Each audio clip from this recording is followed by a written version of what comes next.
Oh no, that's not good. That's gonna be a multi-$100 mistake. Crap. Sooner rather than late. You guys almost witnessed me biffing on ice.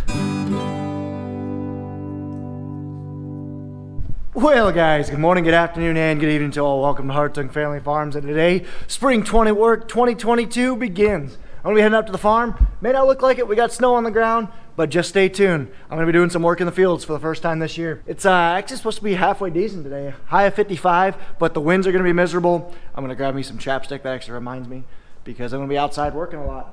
But let's get up there. It's Sunday. I just got back from church not too long ago. We head up there. Boys are still probably gonna be at church, but I can self-fulfill myself for a little bit. So let's get up there. Smells like money. I haven't been on the farm in a while, so I haven't been able to smell that. There's our thunderstorm, and here's the sprayer. And we got our draper in here as well, which it's a brand new header trailer. And these tires are flat. Brand new tires going flat in a couple of months. Whatever. Yeah, 'cause I haven't been in here in a while. Don't like that. Got water dripping, which means I got water in here, which means we might have an issue. Oh no, that's not good. Oh, that's not good at all. I might have found a big problem. So I'm thinking when I threw antifreeze through this entire system, but what I'm thinking is I didn't recirculate, I just dumped it in and forgot to open this valve.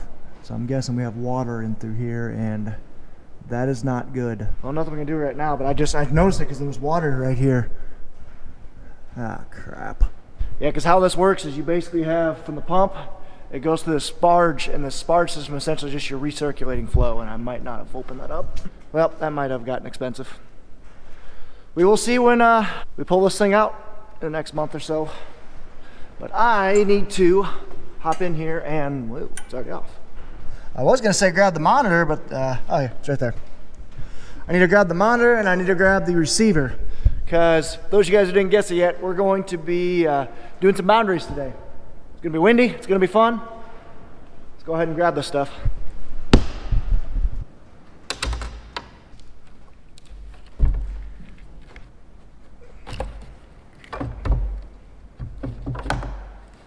Gotta love this interesting system. I'll grab the monitor and we'll be ready for the side-by-side. So I'm concerned about this valve here for sure being stuck. This valve isn't gonna hurt anything. I mean, yeah, it's gonna be expensive to replace, but what's gonna be really expensive is that automatic one. So on this system, it's got a manual recirc and an automatic recirc. The manual is that ball valve right there, that yellow handle. And then the automatic one's right here. That's gonna be the expensive one, if I didn't do that right. Crap. Well, I'll tell Nathan about it this afternoon. Very windy out today. Very windy. Well, ran all the way up to the farm just to realize that I forgot the ram mount, or basically the mount that goes in between the two balls. So I gotta run back down to the sprayer and get that. I'm just frustrated about that valve that I didn't turn. That's gonna be a multi-$100 mistake. Crap. Good thing I came back, because I definitely didn't shut the door tight enough and it was open when I came back. And the reason why you want to put antifreeze and you want to make sure that all the water is out of your sprayer when you're done for the year is because water, as it freezes, expands. So, you know, in a liquid form, let's just say it's 1 square foot. In a solid form, it's 2 square foot. It expands as it freezes.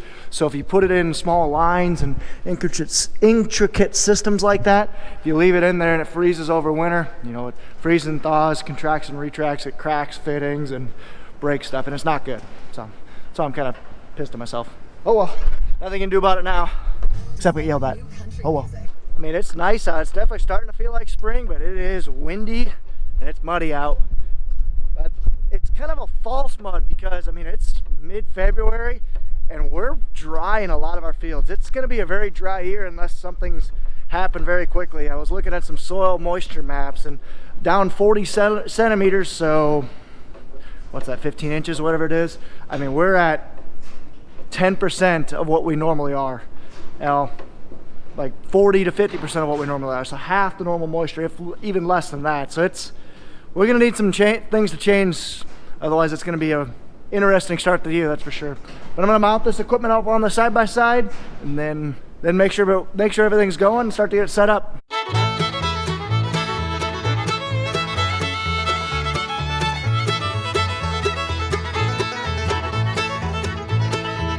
There we are, we're set up. I'm gonna check some oil and pull it out. So it's extremely windy today, so the wind's out of the west. I'm actually gonna stay on the east side of the building and try to see if I can get it going. So now you guys can't see the display, so I'll just talk you through, but I gotta be able to switch the Pro 700 from thinking it's on a sprayer to just on a generic vehicle. Because all I'm gonna do is I'm gonna use this GPS receiver here and some dimensions from the receiver down to the ground of my left tire to basically mark out the boundaries of our fields. I gotta try and figure that out. So I'm hoping, I really hope you guys can hear me, but I'm hoping that I don't need a software change to get this to work. Yeah, we'll see. Because I'm trying to change the vehicle from a sprayer to a generic and it's not working. But they did get the bale trailer fixed. So we got some steel welded on the ends, just kind of help catch the bale. Just a little simple angle iron piece that we welded, so it'll help kind of cup the bale for the hillsides. And we also repaired this. So they laid a bead right on here, because if you guys remember, this was cracked in this video. So they laid a bead here, grinded it flush, put this plate on, then re-welded it. Pretty good welds too, actually. Yes, I know that's not perfect. There's much better welds that I can do. So I'm thinking now I just gotta put some spray foam insulation to kind of help close this gap, because I don't like having a pocket for water to sit. And it will be good. So this thing's ready to head back home whenever. I'll text my dad, so that way we can start moving bales with it. I shot a text to our AMS guy at Kuhnhaus, so we'll see if he responds back at all. It's Sunday, I really don't expect him to respond, but if he does, just want to ask him a quick question. I worry that I need a software update or something to make that Pro 700 work on that. So I'm actually going to check the Pro 700 that is in the 7088, because we actually swapped that between the Steiger 400 and the Pro 700. And I've used that in the past, but I want to get away from using that because I want to use just the sprayer's equipment. That way I can stick the Pro 700 back on the Steiger and we can do tillage or whatnot with it and not have to worry about trying to swap between. Hey, good morning, Ryan. I go to the current vehicle, I can only change it to a sprayer. I can't figure out how to basically just put generic vehicle on there. Do I have to have you update something, or? Okay, that makes sense. So I just spoke with Ryan. He says I should be able to make it work with what's on there right now. So be able to go back there and start tweaking with it. While I'm here, I'm actually gonna pull a harvestator because I haven't done that yet. So I'm gonna pull the USBs off of both this one and the new one, the 7150. Pull that harvestator off and then put it on my laptop. I can upload that to our system. Man, if there was an award for stacking equipment tight and not leaving any room, I'm pretty sure my uncle would win that. I can barely walk through this stuff, and I'm halfway skinny, at least. I'm grabbing the 7150. This combine, while I'm in it and thinking of it, this combine was awesome for us this year. Really, we have zero complaints about it. We had one minor issue, and that's all we had all year, and that was a minor electrical thing that I think the first time we ever turned the lights on with all the electronics running and our yield monitor and our stripper plate controls for our Gehring Hoff. When we turned the lights on for the first time, it kind of killed everything. Like, it just shorted everything out. But that really only happened once. We really couldn't get to the bottom of what the issue was, but it only happened once, so we just kept rolling. But other than that minor electrical issue, that combine was perfect. So no complaints. Let's go download this stuff onto my computer. Nerd stuff done. So now we'll go ahead and return the USB to the 7150, return the USB to the 7088, and I'm actually going to transfer that to the 400 while I'm thinking about it. Well, I think the battery's just about dead because I turn the key, I just start getting, everything just starts blinking at me. So I'm going to go ahead and kill this off, bring this over to the 400, and then try to do what I'm going to do over there. Got the goods, bring this over to the 400. So this is the first year that we're actually going to run climate field view on our planter. We've only ever had one system, so we've had it on the 7088 in the fall, and just about killed myself. And the sprayer in the spring. We needed it because the sprayer doesn't have a crap for a good coverage map. So that's why we run that in the spring, and it's really nice to have that for your harvest documentation data in fall. Well, with having a second new combine, we got a new kit this year, so we'll have 2 to run in the spring. So we're gonna run one on the sprayer again. We're also gonna run one on the corn planter. Oh my gosh, they really stacked this stuff in. Pretty easy to swap between things. Took about 20 seconds, not much. So I just switched the display over to a generic tractor so I can see what type of layout I need to make on that Pro 700. But while that's gonna cycle power, I'm gonna go grab the radio and bring this ram mount wherever I stuck it. Bring that ram mount back to the combine. So I just took pictures of what I want on the displays, and I cycled it to bring it back to the large tractor, to this tractor. Now I'm gonna stick the radio in here, which took me again another 30 seconds to pull out. So if you guys are interested in a really good set of radios, Midland USA has some awesome radios. We've been using them for years. They're great. They're portable, and that's why we like it, because we have 12 different machines over the course of the year that need to have radios in them at some point. So instead of having 12 different radios, you could have 6 and swap them between, because we're not going to need radios in the combines for another 8 months now. So yeah, anyway, Midland MXT 115s, link will be down in the description. All done. I forgot one more thing. I forgot to bring the iPad suction cup mount. So I'm actually going to grab that from the combine, stick that right here, and probably call it a day with this thing. Think skinny. New air compressor. Can't wait to get that thing in the shop.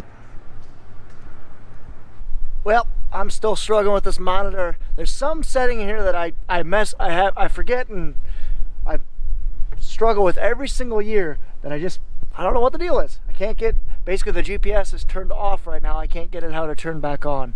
So I'm gonna keep messing with it, but it is a Sunday and I don't want to bother a ton of people. And spring fieldwork 2022 might have to wait. Well, I gave up. I don't want to bother Ryan too much on a weekend. And like I said, I've gone through every single screen that there could be, so I don't know what the deal is. So I'm gonna move on to other things. Is there a perfectly good pin in the back of the side-by-side? Oh, because it's actually got a decent pin receiver on there. Like a beefy pin receiver. I was gonna be like, well, this is why pins are getting lost all over the place. But that actually makes sense while it's in there. So much for getting that done today, or at least starting that today. But I mean, we're still early in the spring, but for something like that, I want to get going sooner rather than late. You guys almost, but I want to get that started sooner rather than later, because that's something that needs to get done before we can get in the field and start spraying, planting, etc.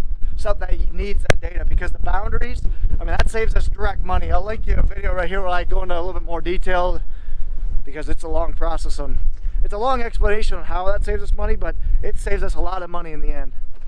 So we need to get those boundaries done sooner rather than later, but oh well. Looks like they're changing tires and batteries and such on the quad. This truck, like I said, we use it twice a week, every week, to go get feed 200 miles a week or so. So it looks like they're just going through it, changing fluids, changing tires that need it. 706 hasn't had much happening to it lately.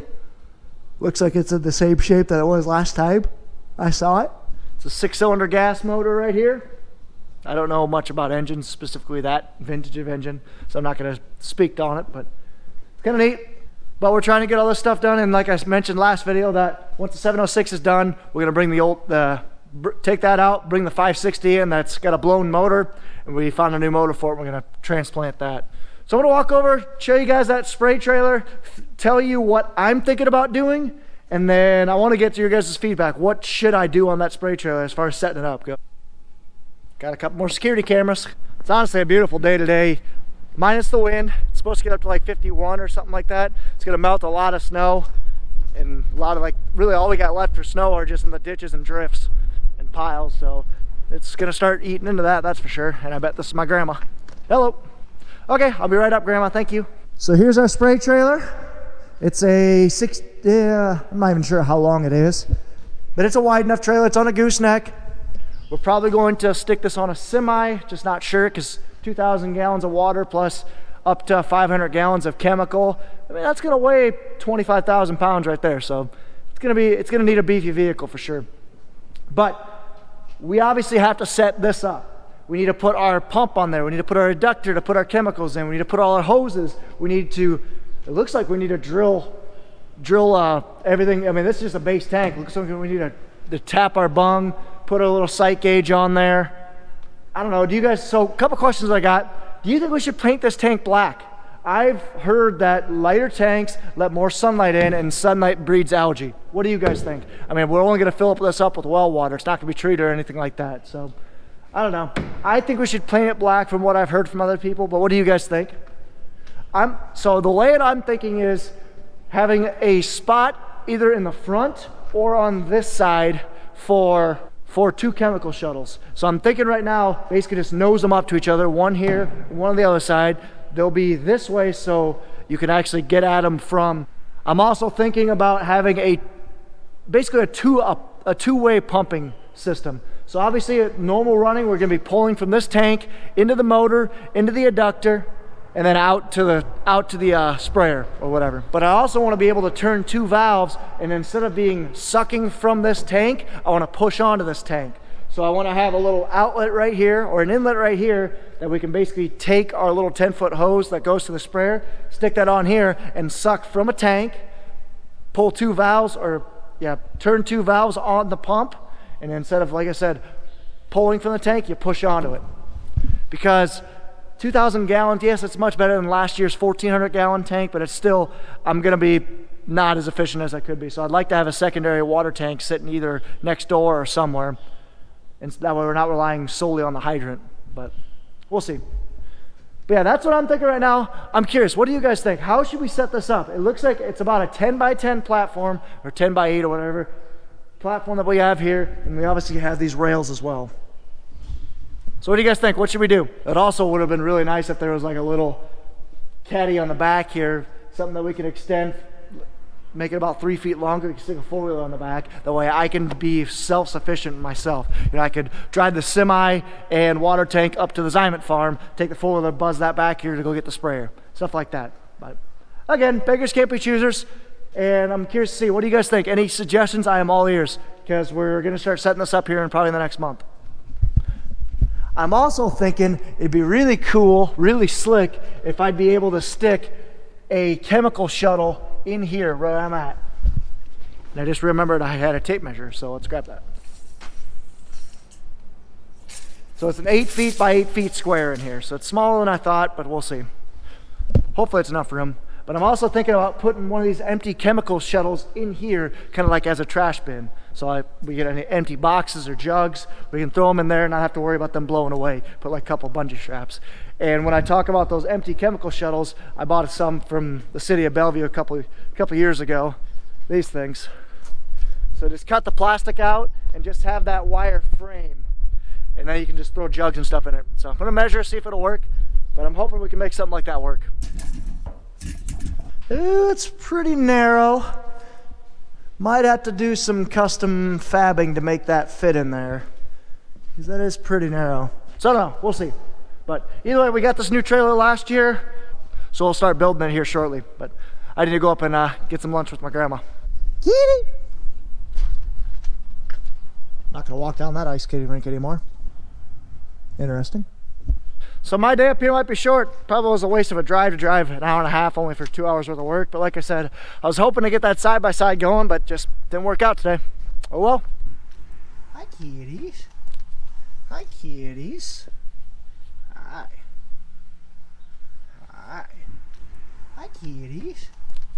Hi kitties. Hi. Hi. Why are you so scared? Why are you scared? Don't be scared. You're usually not scared. Yeah. Oh, maybe you are. You guys know it's lunchtime, don't ya? Yes. Yes, you do. Thank you. Oh, delicious lunch as always. So kind of a disappointing day, but you know what's not disappointing? Apparently we have some calves that are here. We apparently had our first calf 2 days ago. So it's that time of year. We'll start having calves from now through, geez, probably May, mid-May. Hopefully they're all done by mid-May, we'll see. But either way, I'm gonna be done for the day. I just wanna say I got back from the National Farm Machinery Show yesterday. Thank you guys again so much for everyone who I was able to meet and chat with. talk with a lot of you guys. I do apologize, I forget all your names. But it was a blast. Thank you guys so much. I hope to see you guys at the Farm Progress Show this fall, summer, whatever it is. But let's head out. So I hope you guys enjoyed the video. Take care, take it easy, stay safe, and ta-ta for now.